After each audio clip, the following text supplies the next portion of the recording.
Une goutte de sang et quelques minutes pour savoir si l'on est séropositif. Depuis ce matin, les tests VIH sont disponibles en pharmacie. Objectif, toucher les milliers de malades qui s'ignorent. Mardi 15 septembre, bonjour à tous. Voici les autres titres que nous allons développer dans votre 12-13. L'avenir du beurre pop suspendu à la décision du Conseil constitutionnel. Les juges examinent aujourd'hui la légalité de ce service qui permet à des particuliers de s'improviser chauffeurs. Nous serons en direct dans un instant. 100 millions d'euros pour rénover les musées parisiens, c'est le plan dévoilé ce matin par Anne Hidalgo. Illustration d'une restauration réussie au musée Carnavalet dans ce journal. Et puis le dossier du 12-13 sera consacré à la candidature de Paris au JO 2024. Les villes ont jusqu'à ce soir minuit pour déposer leur dossier. Paris l'a fait samedi. On en parle avec Nicolas Bonnet-Ouladj, conseiller communiste de Paris, qui a dit oui au jeu. À tout à l'heure. C'est donc la nouveauté de la matinée. À l'image d'un test de grossesse, vous pouvez désormais acheter en pharmacie un test qui vous permet de savoir en quelques minutes si vous êtes contaminé par le virus du sida. Le mode d'emploi, c'est tout de suite avec Nicole Bappel. Sans ordonnance pour les adultes et les mineurs. L'autotest du sida est en vente dès aujourd'hui en pharmacie. Il coûte moins de 30 €. Il vient s'ajouter à l'arsenal des tests déjà existants. Une goutte de sang, 15 minutes d'attente et le diagnostic est fiable à 99%, mais avec un délai de 3 mois après une prise de risque. Si une bande rouge apparaît sur l'autotest, le résultat est négatif. Si par contre une deuxième bande rouge apparaît en dessous, le résultat est positif. Un dépistage discret. L'intérêt majeur du test est de toucher précocement une population qui rechigne à franchir la porte d'un centre de dépistage. Ces personnes pourront, lorsqu'elles verront le résultat très rapidement, appeler SIDA Info Service ou consulter leur médecin, bien sûr, ou un professionnel de santé. Il s'agit d'accompagner le mieux possible. On estime en France qu'une personne sur 5 porteuse du VIH n'est pas dépistée. Les chiffres de l'Observatoire régional de santé font état de 2700 nouveaux cas en 2012 dans la région. En Île-de-France, le sida recule, excepté chez les homosexuels hommes. Or, ils sont 14% à n'avoir jamais été dépistés, se privant ainsi d'un traitement précoce. On l'a appris ce matin, une jeune fille de 19 ans a porté plainte pour viol. Les faits se seraient produits dans un train de banlieue entre la Défense et la gare Versailles-Rive-Droite dimanche matin alors qu'elle rentrait de boîte de nuit avec une amie. La police recherche 3 hommes qui auraient pris la fuite en gare de Chaville. C'est peut-être bientôt la fin définitive de l'application Uber Pop, ce service de covoiturage entre particuliers stoppé au début de l'été. Aujourd'hui, pour la 4e fois, les sages du Conseil constitutionnel se penchent sur la loi Thévenoud qui réglemente les relations entre voitures de tourisme avec chauffeurs et taxis. Alors William Vanqui, vous êtes sur place, c'est bien l'avenir du Uber Pop qui est en jeu.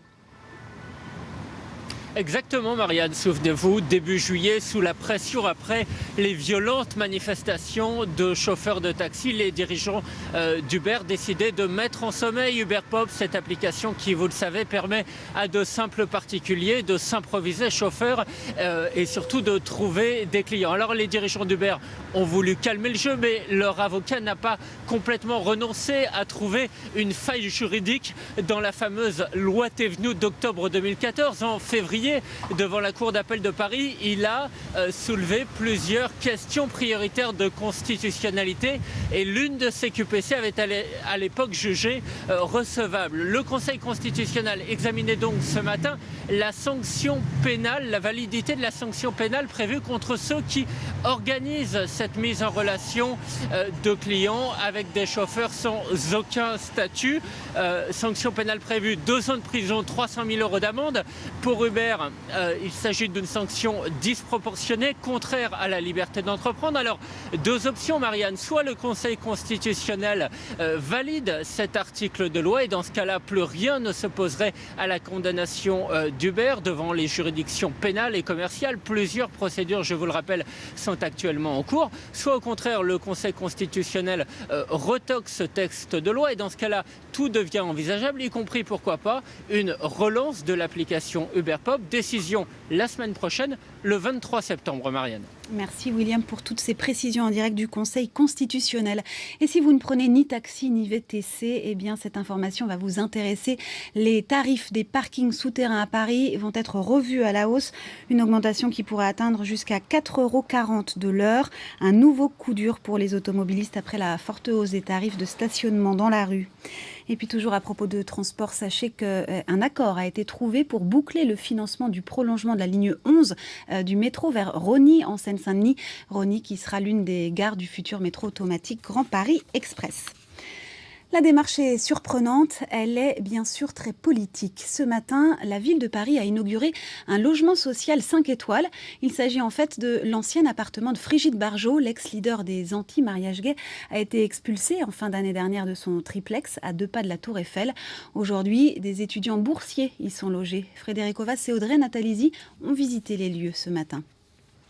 C'est une belle opération de communication de la mairie de Paris qui ce matin ouvrait les portes à la presse du 51 rue de la Fédération. Un triplex autrefois loué à Frigide Barjot pour 2 500 €. 176 mètres carrés, meublé entièrement équipé, avec plusieurs terrasses, 5 chambres, 3 salles de bain. Mathilde, Adam, Roxane, Selma et Nadia sont les heureux locataires depuis 15 jours, tous étudiants et boursiers. Loyer 420 €, électricité, chauffage, eau compris. Quand j'ai su que c'était l'appartement de Frigide Barjot, je me suis dit que c'était une belle revanche finalement. Une belle revanche et c'était un beau symbole aussi, donc une très belle reconversion pour cet appartement, je pense.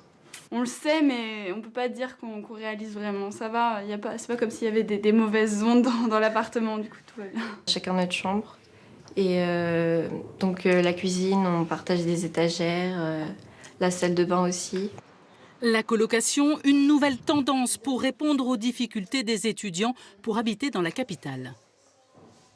Nous avons développé cette formule depuis 3 ans à la RIVP. Nous avons à peu près 60 appartements, 250 étudiants boursiers qui bénéficient donc de ces logements. Et nous y tenons parce qu'au-delà de la qualité des espaces, il y a une vraie vie commune entre les étudiants. Un appartement devenu symbolique, d'autres opérations de contentieux sont en cours. Il y a évidemment des procédures quand il y a des abus et d'ailleurs, depuis que je suis adjoint, il y a environ 500 procédures en cours pour mettre un terme à des situations d'occupation anormale. L'année commence donc bien pour ces étudiants, la réussite devrait suivre. La campagne des régionales à présent. Marine Le Pen a lancé celle du Front National hier soir à Arpajon dans l'Essonne. Un meeting sans surprise sur le thème de l'immigration. La présidente du FN a comparé l'afflux de migrants aux invasions barbares du IVe siècle. Daïk Kodoui, Olivier Badin. En Ile-de-France, Marine Le Pen sort la grosse artillerie. Son champ de tir, la question de l'accueil des réfugiés. Ses cibles, Anne Hidalgo et Claude Barthelone, le candidat socialiste à la région, qu'ils veulent exemplaire pour cet accueil. Alors, mes chers amis, ne vous privez pas, faites passer le message.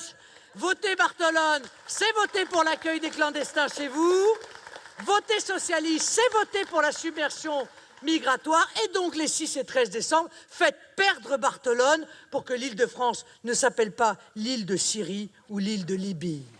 Un peu plus tôt dans l'après-midi, elle s'était rendue à Étréchy, dans cette seconde couronne rurale où le FN dépasse les 20%. Un cadre bucolique avec ses cours d'eau tranquilles. Une tranquillité qui, selon elle, serait menacée par l'arrivée éventuelle de familles de réfugiés.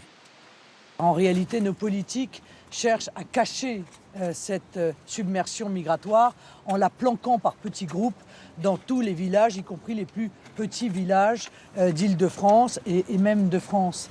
La question des migrants imprègne ce début de campagne des régionales. Elle politise ainsi une élection aux enjeux souvent techniques. Et Marine Le Pen estime que c'est une bonne nouvelle pour ses listes. À l'occasion pour nous de faire le point sur la situation des migrants dans la région. Quelle est la réalité? Combien de réfugiés sont arrivés en Île-de-France depuis la semaine dernière? Les précisions de Séverine Larouille. Les premiers réfugiés venus de manière organisée ont commencé à arriver mercredi dernier dans la région. Après 13 heures de voyage, ces Syriens et Irakiens venus de Munich en Allemagne foulent le sol français, comme ici, à Champagne-sur-Seine, en Seine-et-Marne. 2 autres villes d'Île-de-France ont également accueilli des migrants ce même jour. À Bonnel, dans les Yvelines, ils sont logés dans ce monastère. Dans cette ville de 2000 habitants, 78 personnes sont accueillies. 48 à Cergy dans le Val d'Oise et 53 à Champagne-sur-Seine, soit un peu moins de 160 réfugiés. Vendredi dernier, Paris a également accueilli ces Syriens et Irakiens venus d'Allemagne. Ils sont 125 répartis sur 2 sites dans le 13e et le 20e arrondissement. Depuis le début de la crise, 275 migrants ont donc été pris en charge dans la région, selon les recoupements effectués ce matin auprès des mairies et préfectures. Une cinquantaine de réfugiés supplémentaires sont attendus dans la journée à Montmorency dans le Val d'Oise. On est loin des arrivées massives vécues par d'autres pays d'Europe. Attention aux retardataires, c'est le dernier jour pour payer vos impôts, précisément le dernier tiers de l'impôt sur le revenu. Vous avez jusqu'à minuit ce soir et si vous payez sur Internet, eh bien, vous avez jusqu'à dimanche. Les Jeux sont faits à quelques heures de la clôture des candidatures pour les JO 2024. 5 villes sont officiellement candidates. Paris a déclaré sa flamme au CIO samedi. Alors, est-ce une chance pour les Franciliens? On va en parler avec vous, Nicolas Bonnet-Oulatch. Bonjour, vous êtes donc le président du groupe communiste Front de Gauche au Conseil de Paris. Vous venez de publier « Libérer le sport » aux éditions de l'Atelier. Mais d'abord, voyons quels sont les atouts de la candidature parisienne. Et ce sont bien sûr les nombreux sites qui existent déjà. Isabelle Dupont. Ces sites, les voici. D'abord le Stade de France pour accueillir les cérémonies, mais aussi les épreuves d'athlétisme et un match de foot. Dans Paris, Roland-Garros modernisé accueillerait les matchs de tennis. Le stade Jean-Bouin serait dévolu au rugby à 7 futures disciplines olympiques et le Parc des Princes au tournoi de foot. L'Arena de Bercy en cours de rénovation servira pour les matchs de basket et de hand et la Halle Carpentier, elle aussi remise à neuf, accueillerait les sports de combat. L'Arena en cours de construction à Nanterre pourrait accueillir les épreuves de gymnastique et aussi l'haltérophilie. Reste à construire un centre de presse, un village olympique prévu à Saint-Denis ou au Bourget et un complexe aquatique pour la natation qui s'installerait lui aussi en Seine-Saint-Denis. Vous avez voté pour l'organisation des JO à Paris. Pourtant, vous êtes contre le gigantisme de ces événements, la financiarisation du sport. Pourquoi ce oui alors? Oui, parce que quand j'entends les propos haineux de Mme Le Pen aujourd'hui sur la situation dramatique de millions de gens qui sont sur les chemins pour venir en France, moi j'ai envie de donner un message, un espoir de paix, et c'est les valeurs de l'olympisme.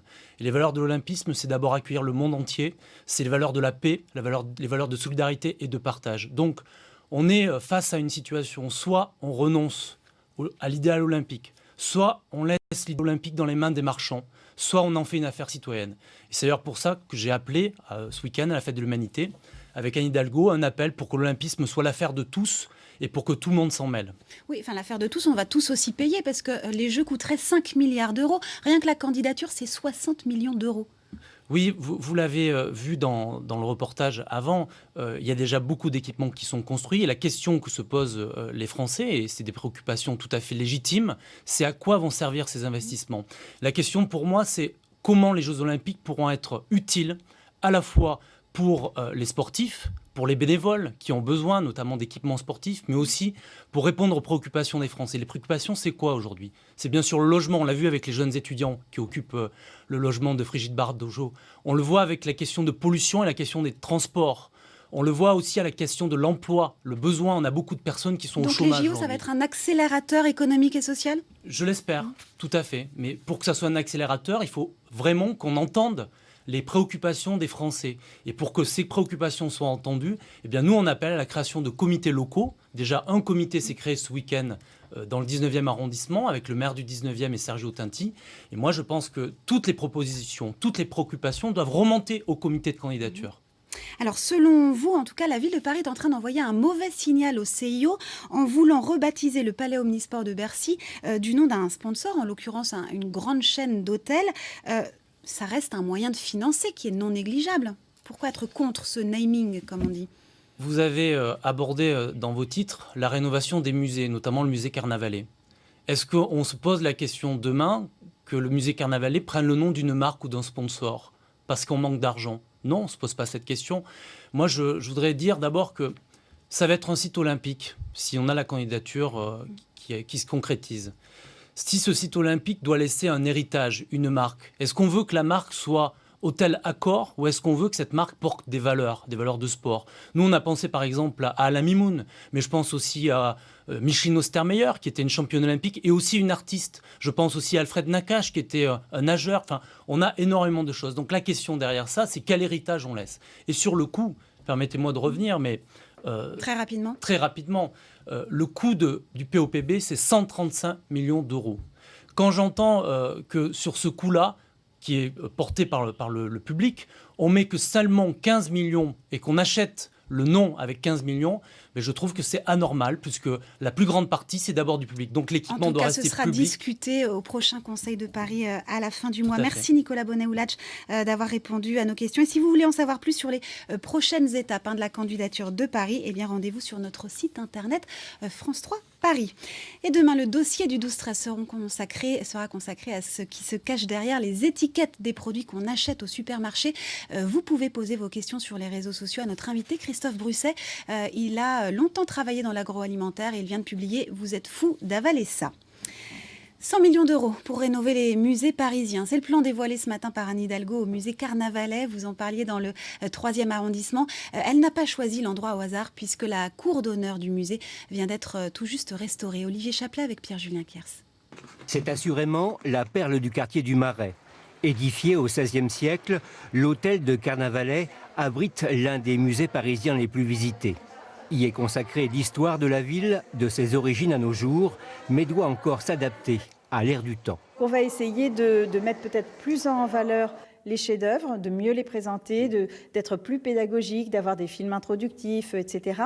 Et puis aussi de rendre visitables pour le public des documents qui sont actuellement en réserve. Un plan d'investissement de 100 millions, c'est l'effort que la ville va consentir à l'ensemble de son patrimoine muséal. 14 établissements en tout. C'est aussi une contribution forte de Paris à l'attractivité touristique. Voilà. Qui d'autre que les maires peuvent juger et poser les actes qui favorisent aussi cette attractivité touristique. Et puis il y a les touristes et les habitants, et je crois que les habitants sont fiers de leur musée. Sans précédent, ce plan doit être bouclé en 2020. Allez, comme chaque jour cette semaine, on se quitte avec le coup de cœur d'un internaute à l'occasion des journées du patrimoine qui ont lieu ce week-end. Et Mongal 1, c'est son pseudo, nous a envoyé une photo du jardin du Luxembourg. Comme lui, vous pouvez envoyer vos plus beaux clichés à l'adresse suivante, patrimoine@francetv.fr. C'est ainsi que s'achève cette édition. Merci de l'avoir suivi. Tout de suite, vous retrouvez la météo et le journal de la rédaction nationale. Très bel après-midi. À demain. Retrouvez toute votre actualité régionale sur l'application France 3 Régions.